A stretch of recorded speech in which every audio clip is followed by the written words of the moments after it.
Question is, when you tell us to overwhelm something with water, what is the minimum ratio that is sufficient? What is it? So, what is the minimum ratio Of what? that counts as overwhelming something with water?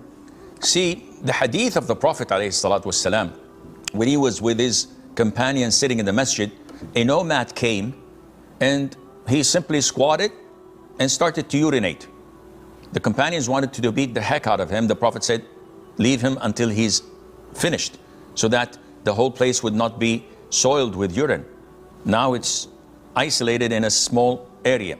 After he finished, the Prophet ordered them to pour a bucket of water on the spot that he urinated on, and that purified it. He did not ask them to dig it out, because it was dirt and soil and pebbles and the likes. The question is, what is the ratio? Well, usually the man's urine would be like 200 milliliters or less. And if you go to give a sample to the laboratories, they would probably take this amount, 200 milliliters. And the bucket most likely had 2 liters in it. So logically, the ratio would be 1 to 10. So if I have a drop of urine and I pour on it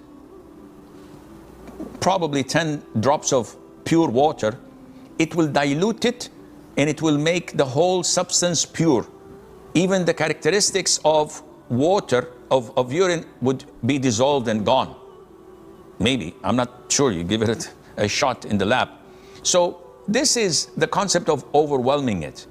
A small drop of water, of urine, needs a little bit, a handful of water, and that would purify it and overwhelm it, and Allah knows best.